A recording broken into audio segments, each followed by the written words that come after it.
Başlamadan önce sesim için kusura bakmayın, biraz rahatsızdım ve mikrofonda e, arızalandığı için kayıt alamamış. Onun için özür diliyorum. İyi seyirler diliyorum. Hepiniz kanalımın başka bir videosuna hoş geldiniz. Bugün göreliğin neden yanlış olduğunu, daha doğrusu neden doğru olmadığını anlatacağım. İyi seyirler. Göreliliği anlamak için önce eylemsizliğin ne olduğunu anlamamız gerekiyor. Onu da kısaca şöyle anlatayım. Şimdi şöyle ortada bir topumuz olsun. Şöyle yuvarlak. Bu topa bu yönde bir kuvvet uygulansın. Bir birim. Top bu tarafa gitmeyi istekli hale gelir. Ta ki aksi yönde bir kuvvet uygulanana kadar. Bunu da bir birim verelim. Eşit olsun. Top şu anda her iki yöne de gitmeye istekli. Ama güçler eşit olduğu için, güç dengesinde olduğu için hiçbir yere kımıldamıyor. Biz hatta eylemsizlik yerine güç yasası da diyebiliriz. Güç dengesi yasası da diyebiliriz buna. Bu dengeden, yani bunu bir denklem olarak düşünebilirsiniz. Bu dengeden bunu çıkardığımızda, bu tarafta uygulanan gücü çıkardığımızda top bu yönde gider. Çünkü aksine güç uygulayan bir kuvvet yok. Doğru mu?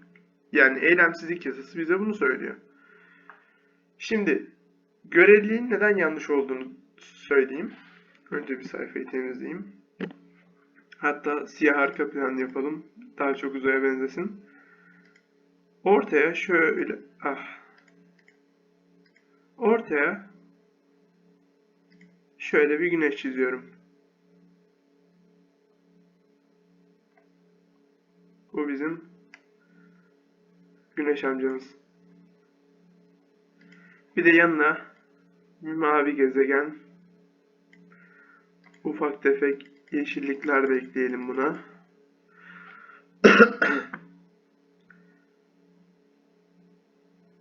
Şimdi bu dünya kendi yörüngesinde güneşin etrafında dönüyor.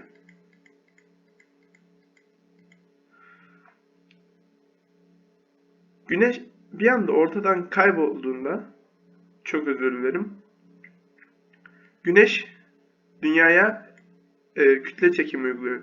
Dünya da küçük bir versiyon olarak Güneş'e kütle çekimi uyguluyor. Bir anda Güneş'i bu denklemden çıkartırsak Dünya yörüngesinden çıkar ve uzaya savrulur. Ama bu anında gerçekleşmesi gereken bir olay. Ama Einstein bunu şu şekilde söylüyor. Işık bizim evrendeki üst limitimizdir. Hiçbir şey ışıktan olamaz. Işık her türlü sabittir. Hiçbir şey ışığı geçemez. Bunun için de şu formülü söylüyor. E eşittir mc kare. E enerji, m kütle, c de ışık hızının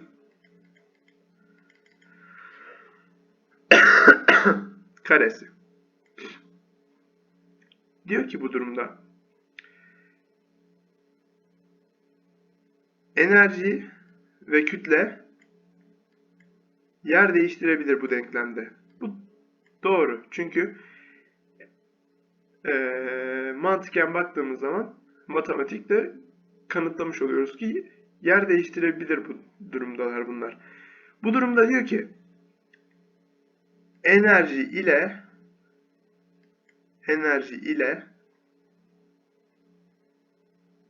kütle aynı şeydir diyor.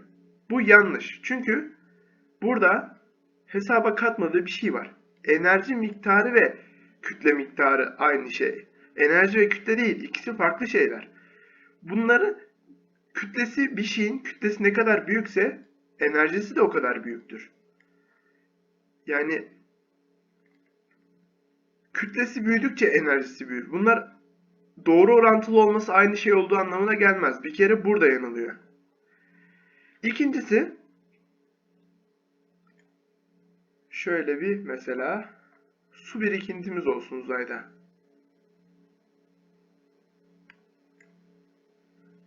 Şöyle bir de ışık yapalım sarı. Işık her daim 300 bin kilometrede ilerlemez. Yani yaklaşık 300 bin kilometre, 300 bin kilometrede ilerlemiyor ama yaklaşık olarak söylüyorum söylemek kolaylığı açısından. Ve ışık sadece uzaydayken yaklaşık 300 bin kilometre ilerler. Suyun içindeyken bu yaklaşık 225 bin kilometreye düşer. Ve bir camın içinden geçerken bu hız yaklaşık 200 bin kilometreye düşer. Bu durumda ışık hızı referans alınamaz. Yani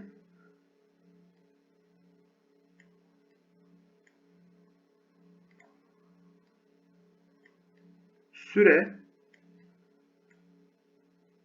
çarpı hız eşittir mesafe.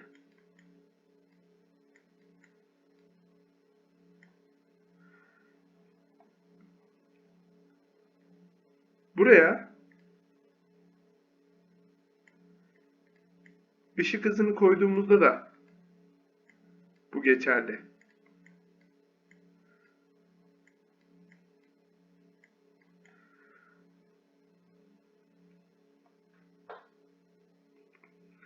Işık hızı da değişebilir. Yani bu denklem doğru şu an için.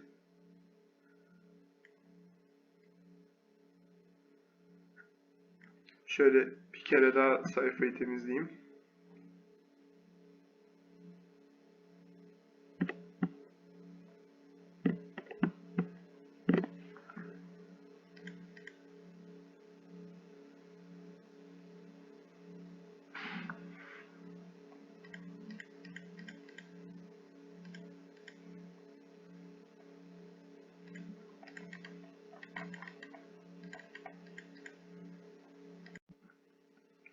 Şimdi sayfayı temizledik. Tekrar formülümüzü şuraya yazalım.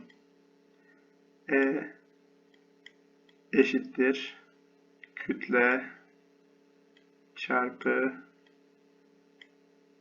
ışık hızının karesi. Hatta bunu şu şekilde de yazabiliriz. E bölü yani enerji bölü ışık hızının karesi eşittir kütle. Şimdi isterseniz bir düşünce deneyi yapalım. Şöyle pembe bir gezegenimiz olsun şurada. Hatta yuvarlakla yapalım şöyle. Pembe bir gezegenimiz var burada. Bu gezegenin üstüne bir tane terazi demeyelim de tahterevalli koyalım. Şöyle.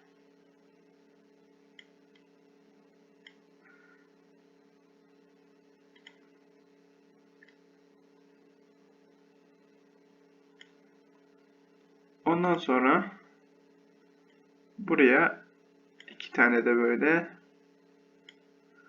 ağırlık koyalım. Bunlar A ve B olsun. A, B.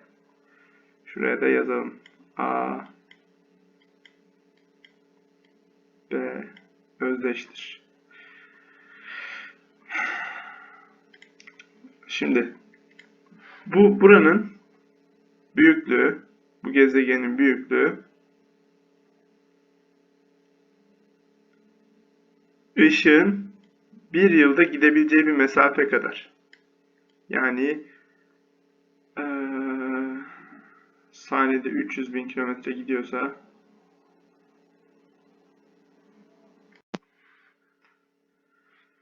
şimdi bu gezegenin çapı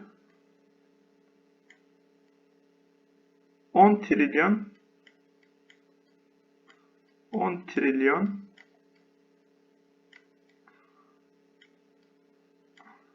kilometre. Yani bir ışık yılı.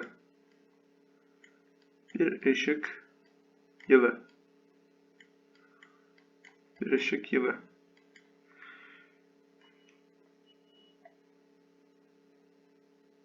Bu mesafe ile bu ikisinin arasındaki mesafe de aynı. Burası da şöyle göstereyim. Burası da bir ışık yılı. Burası da bir ışık yılı. Şuna x diyelim. Şu da y. X eşittir y. Şimdi biz burada gördüğünüz üzere ağırlık şeklinde dengelenmişler. İkisi de eşit uzaklıktalar dünyaya. Yani gezegene. Burada hatta şunları da yazalım.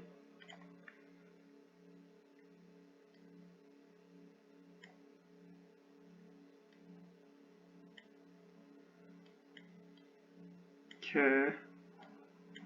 L'ye eşit. K eşittir L. İkisinin dünyaya olan uzaklığı da eşit.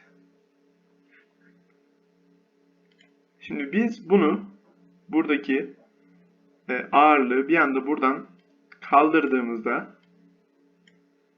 top yok olduğunu varsayarsak top anında bu yöne doğru gitmeye başlayacak. Çünkü bunlar devamlı birbirine kütle çekimi uyguluyor devamlı olarak.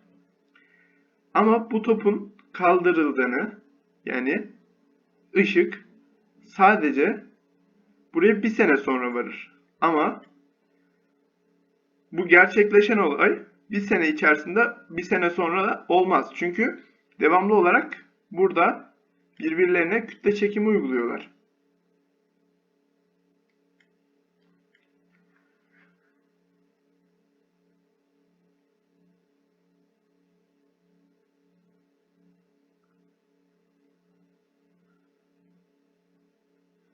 Bu durumda işte göreliliğin aslında yanlış olduğunu yani ışıktan hızlı şeyler olabileceğini, ışığa evrenin sınırının ışığa bağlı olmadığını gösteriyor bu da bize. Böyle bir durumda bu top bu tarafa gelir, bu topu kaldırdığımızda ve bu ışıktan hızlı gerçekleşir. Anında bu ağırlığı buradan kaldırdığımızda anında ilerlemeye başlar bu tarafa. Çünkü birbirlerine sürekli olarak kütle çekimi uyguluyorlar. Bu ancak ama topun oradan kaybolduğu bir sene sonra fark edilir. Evet bu doğru ama biz bunu gözümüzle ancak bir sene sonra görebiliriz. Anında burada hissedilmeye başlar bu birbirlerine çünkü uyguladıkları kütle çekimi insanlar tarafından hissedilir. Yani devamlı bu tarafa doğru gelir. Şimdi tekrar sayfayı bir temizleyelim.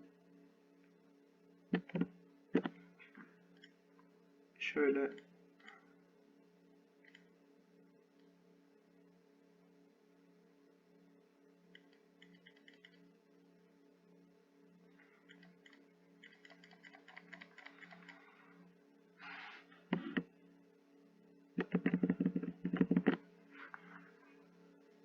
ya da bütün sayfayı siyah yapalım.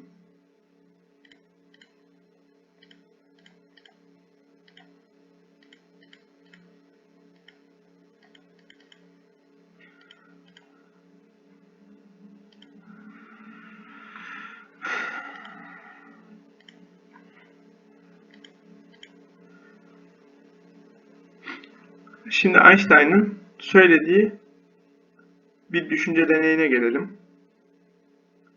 Kahverengimiz var. Şöyle bir tren yolu.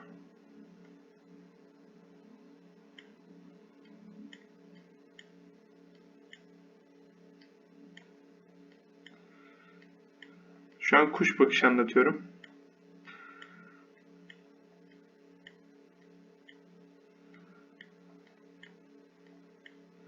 Şöyle bir tren yolu var. Hatta yolu biraz daha uzatalım.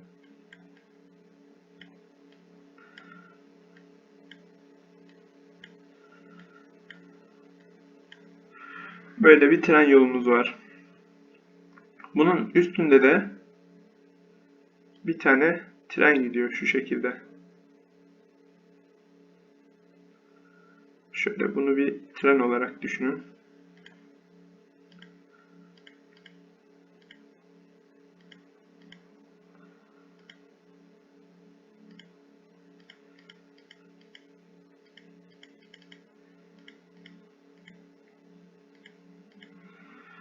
Bu bir tren, bu bizim trenimiz olsun, tamam mı? Bu tarafa doğru gidiyor, bu tarafa doğru. Bunun üstünde de iki tane ağaç var. Biri şurada, biri burada.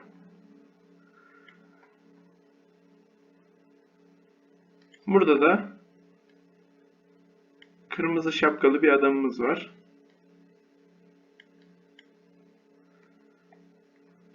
Bir de burada gene kırmızı bir adamımız var.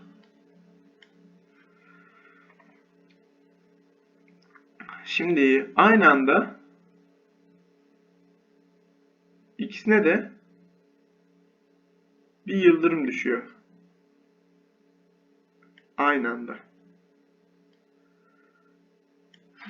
Biraz daha yıldırıma benzeteyim. Şöyle. Şuna ve şuna. Bu gerçekleşen olay aynı anda ama buradan bu kişinin gözüne yansıma süresi bu kişiye bu olay 1 saniye sürer. Buradaki olayın gözükmesi ise 2 saniye sürer. Ama buradaki adam için eşit uzaklıkta olduğu için her türlü ikisi de 2 saniyede sürer. Yani bu durumda aslında yaşanan olay aynı. Aynı zamanda oluyor. Sadece mesafesi uzak olduğu için bu kişinin yorumlamasından dolayı farklı zamanlarda olmuş gibi ama aslında yıldırım aynı anda düşüyor. Aynı anda düşüyor. Bu uzaklığı eşit olduğu için iki ağaca da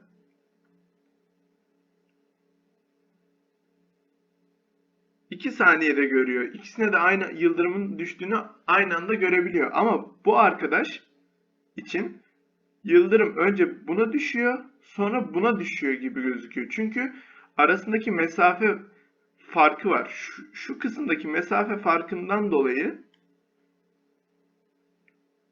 aynı anda olduğunu anlayamıyor.